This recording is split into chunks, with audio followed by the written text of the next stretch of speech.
question was asked during our break as to the meaning of this animation we made in Lecture A for viewing angle.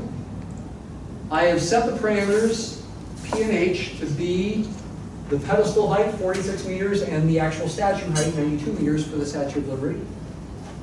And I've set the value of x pretty close to where the angle is maximized, not exactly. This angle is supposed to be close to as big as possible when x is about that far.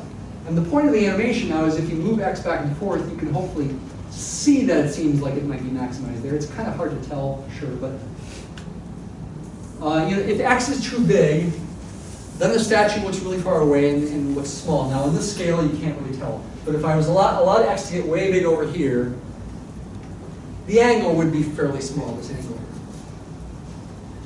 Because this statue is so far away, it looks pretty small. On the other hand, if you stand real close to it, you can see more clearly here that this angle is pretty small.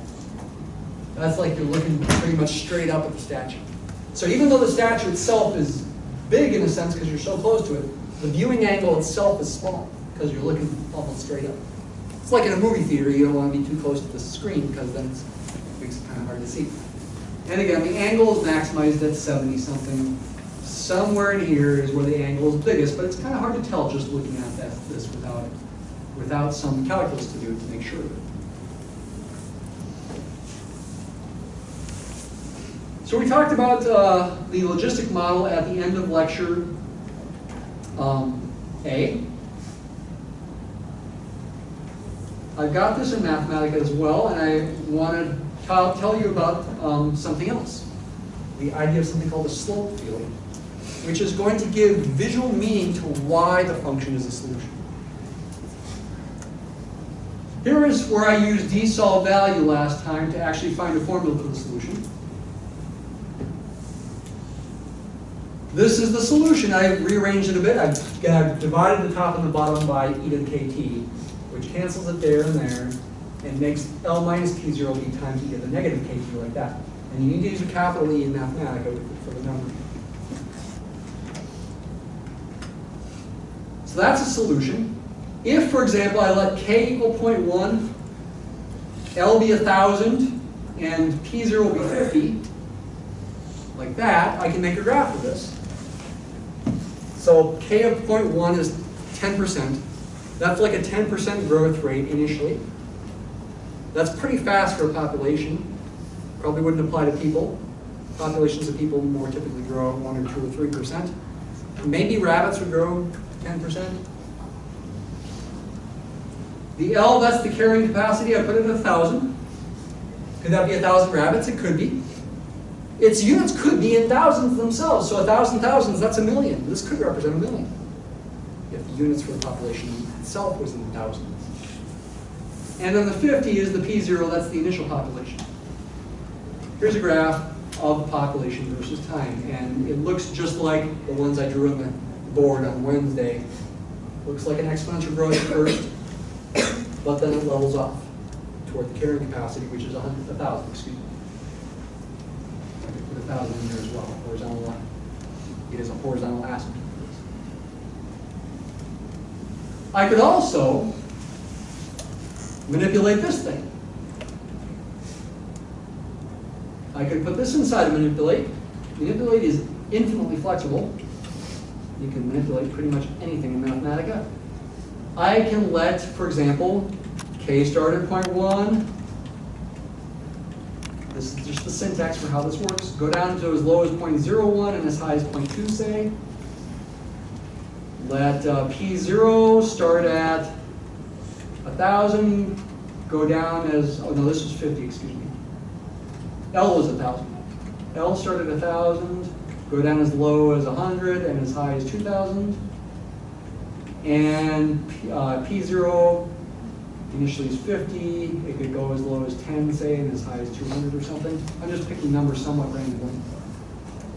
I need to change these things to be K, comma, L, comma, P0. Notice no underscores anymore.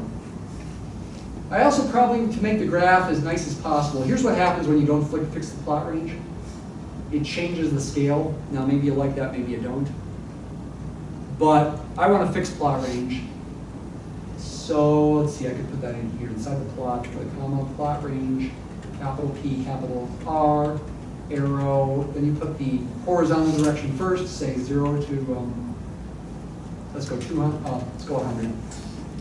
And in the vertical direction, well, I want to go to at least to 1,000, maybe 0 to 2,500, say. That's the population direction. That's going to keep the window fixed. Now I can increase L, I can decrease it. I can increase K or decrease it. And I can increase the initial population or decrease it. And you can see the effect. And it should make all intuitive sense. L is the carrying capacity. If I make that bigger, then it's a higher carrying capacity. You've got a higher limiting value. K is the growth rate initially as a percent.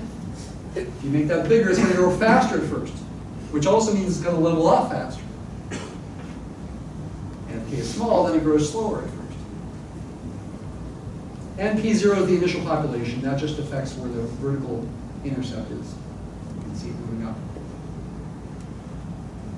Okay? To understand this, however, we want to do something else. We want to make something called a slope field. Now, I'm not actually going to have you make slope fields for your assignment for one day. But, like on the test, I might make a slope field, and you should understand the principle of the slope field. What I've got here is essentially the right-hand side of the differential equation. We write the differential equation on the board again. dPdt equals Kp times 1 minus P over L. That's the thing that I'm now calling F. F sub KL of P. It's a family of functions of P. One function for each pair of numbers K and L.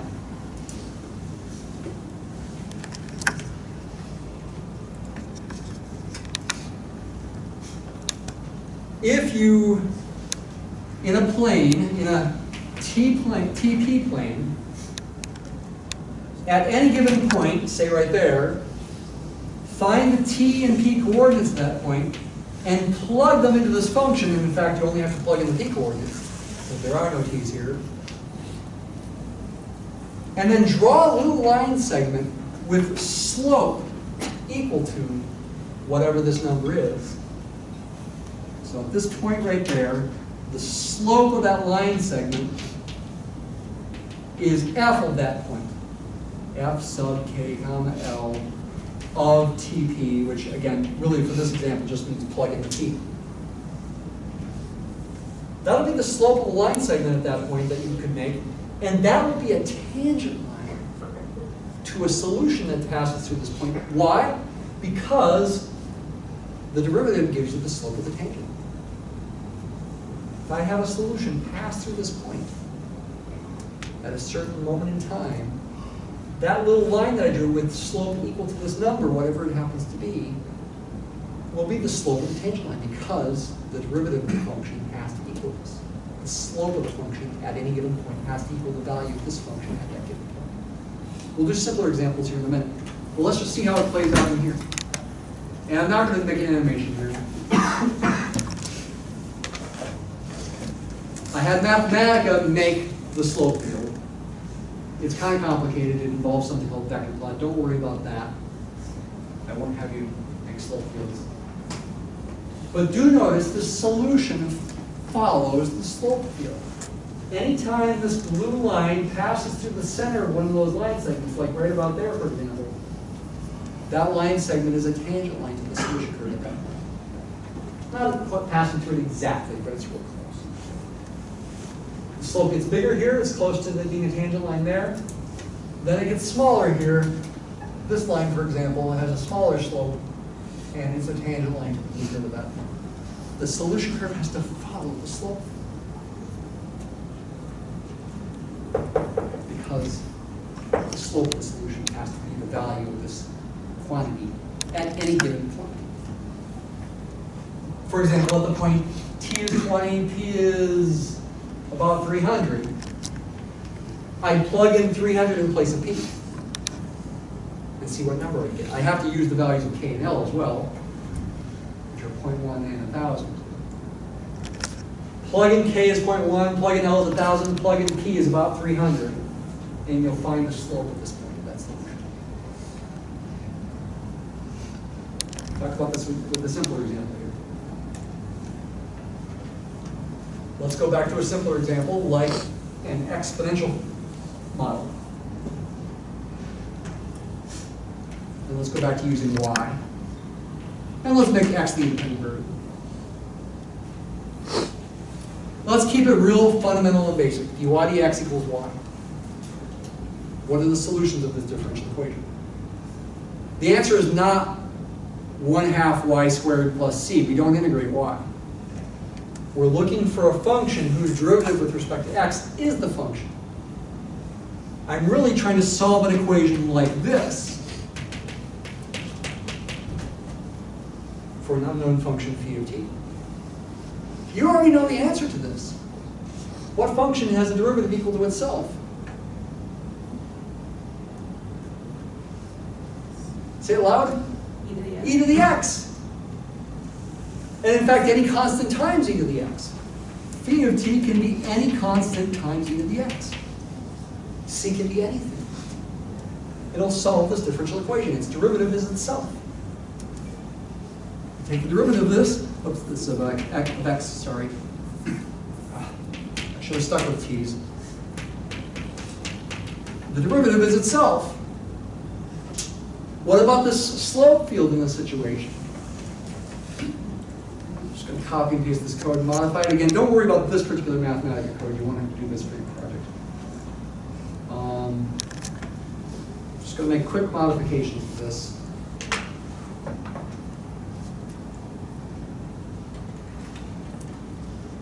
I'm going to x for the independent variable here.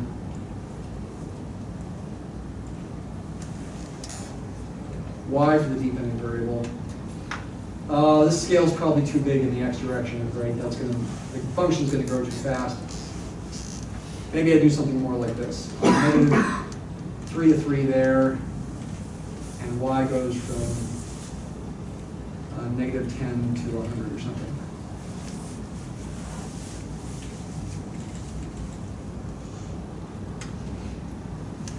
And I need to make my plot range smaller.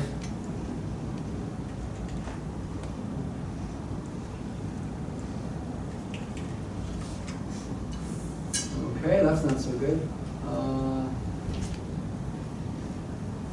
What is the problem here? I'm not sure what the problem is.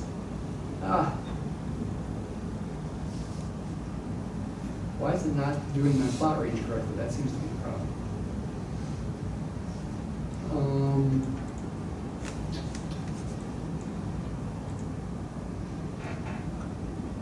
Should work. I only want this to go negative 3 to 3, that's part of the problem.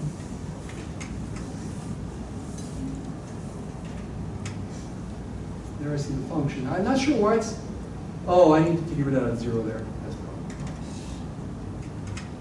That's better. Okay.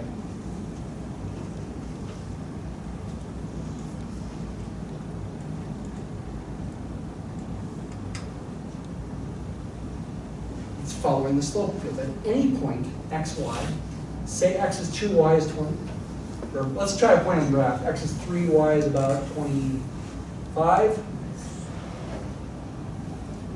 The slope of the curve there is also 25, the y coordinate of the point. The slope of the tangent line to the curve, to the solution, is the value of the y coordinate. The slope of this line, this tangent line, right about here, is about 25. Rise per line is about 25. As y increases, you can see those slopes get bigger. That's because, well, y gets bigger as y gets bigger. The slopes increase as y goes up. That means your solution, as it keeps going up, has to get steeper and steeper. And that's what e to the x does. It's not the only function. 2 times e to the x works as well, for example.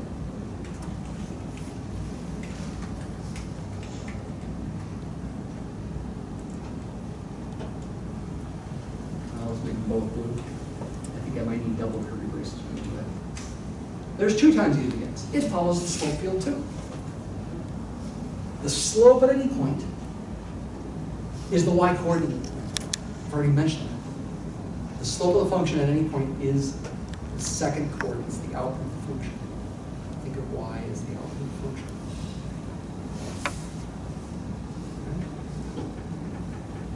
That's an introduction to the subject. We'll talk more about it next week. For the remaining time, I want to do a few related rates problems. And I purposely picked these to be relatively easy. You'll be happy to see some relatively easy problems, huh? Basic related rates problems.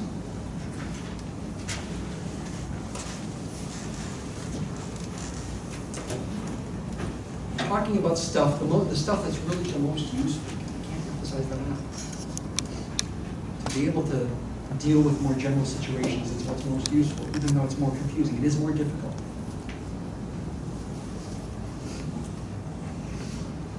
A right triangle has one leg of 8 centimeters. How fast is the area changing? At the instant, the other leg has length 12 centimeters and is decreasing at 2 centimeters per second. What will? Right triangle. One leg has length 8 centimeters. Say that's this leg here. The other leg, if you look at how this is described, is evidently not constant in length. The area of this triangle is changing because the other length is decreasing at 2 centimeters per second. I have a changing triangle, just like in animation. You could call this y. That's the height. Or you could call it h, it doesn't matter. It's really a function of t. A function of time. T. We're imagining this triangle getting shorter, actually, because at a certain moment in time, at least, its derivative is going to be negative 2 centimeters per second because it's decreasing. It's getting shorter. I could animate this. I won't take the time to do it.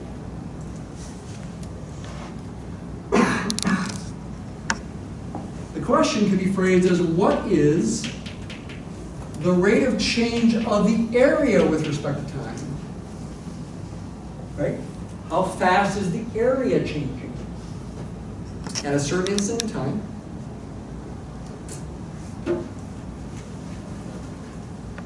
When y is 12 centimeters and dy dt is negative 2 centimeters per second.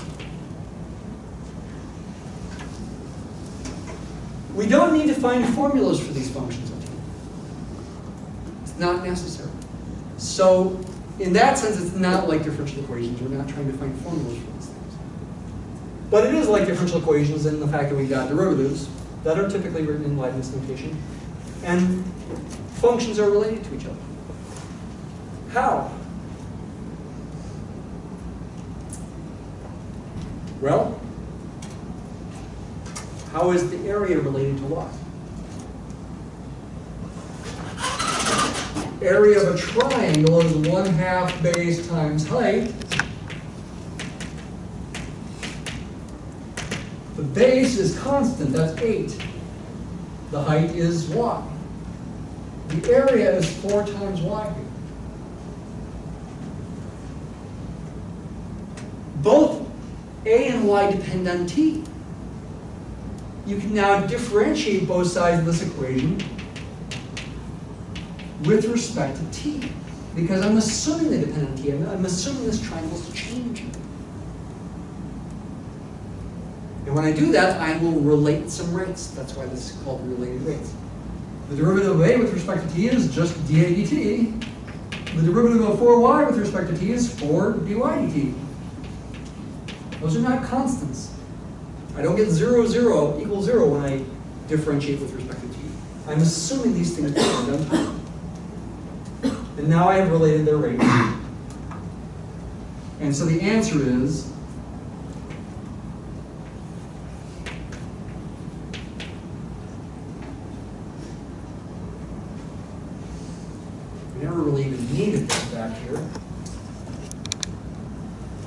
Sometimes you do. This one is simple enough that you don't. Base times height.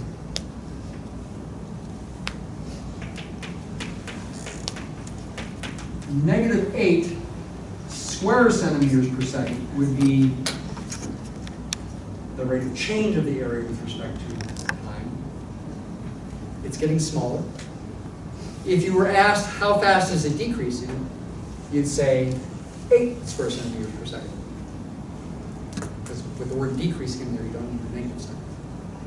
But if you just want the rate of change, how fast is it changing, you want the negative sign. Another example. Gasoline is pouring into a vertical cylindrical tank of radius 4 feet. When the depth of the gasoline is 5 feet, the depth is increasing at a rate of 0.1 feet per second. How fast is the volume of the gas that's supposed to be changing? Changing at that instant. Vertical cylinder, that's like a can. It's got a radius that's constant, it's not a changing can. Gasoline is pouring in. Got some gas pouring in. The level of gasoline is increasing. The gasoline, because the tank is shaped like a cylinder, the liquid gas is also shaped like a cylinder with the same radius, 4 centimeters. When that depth here is 5 centimeters, the depth is increasing, going up at a rate of 0.1 feet per second. How fast is the volume of the gas changing at that instant? This is gasoline, right? It's a liquid, not an actual gas, as in the chemistry sense.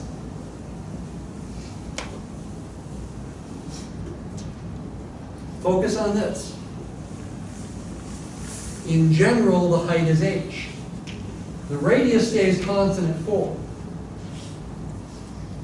What's the volume of a cylinder? It's shaped like a cylinder, pi r squared h. But the radius is constant, 4 centimeters.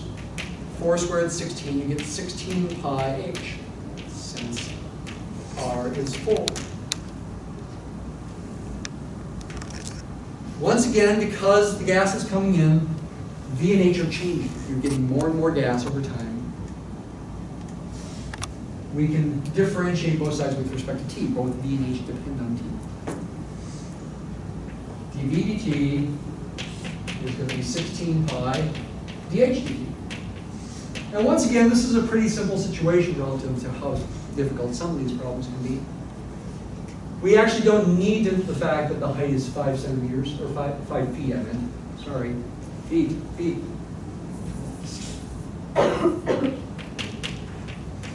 We actually don't need that. We can just plug in the rate, the 0.1. Since the dt is 0.1 centimeter or feet per second, you get 16 pi times 0.1, which will be 1.6 pi. This is a volume changing over time. This would be cubic feet per second. Would be how fast the volume is changing. Key thing to get across here is we're relating the quantities. Differentiate with respect to t. These things depend on t, and we're relating these rates. The derivatives are rates that we are relating. These problems can get more complicated. A couple more minutes. It's worth doing one more here. A spherical snowball is melting. So it's getting smaller. Its radius is decreasing at 0.3 centimeters per hour. How fast is the volume decreasing at that time? Again, they say when the radius is something certain, something specific. Here we will actually need this number. I'll show you why here in a second. The volume of a sphere is 4/3 pi r cubed. This snowball is a sphere. It's melting. It's getting smaller. The radius is getting smaller. The volume is getting smaller. Differentiate this with respect to t. It is a bit more complicated because of the r cubed. You're going to need the chain rule. Bring down the 3, subtract 1 from the exponent, then multiply times the derivative of the inside function. Very similar to implicit differentiation. But now we're thinking of things as being functions of time. That's the main difference. So now at the given point, at the given moment in time, you might say,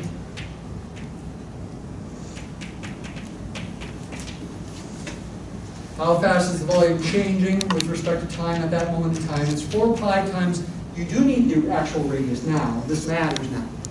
It didn't matter in the first couple. Plug in 16 there and square it.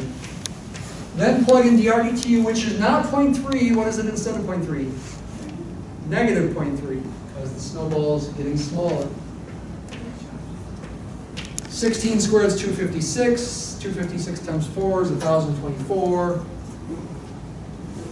Negative 0.3 times 1,024 times pi, whatever that happens to be. In the ballpark of close to negative 1,000, I guess. Units would be cubic centimeters per hour. Which seems like a pretty big thing, so it sounds like the snowball is going to be gone pretty soon. This oversimplifies how snowballs melt, by the way. They don't necessarily melt in any way that we're describing here. But I mean, this still would be true if these other conditions happen to be the case. It doesn't necessarily, this doesn't necessarily stay constant. That's what I'm trying to get across in real life, that rate there. We're just looking at a certain moment in time. All right, that's a lot to digest. Again, you may want to rewatch, especially lecture 8. See you on Monday.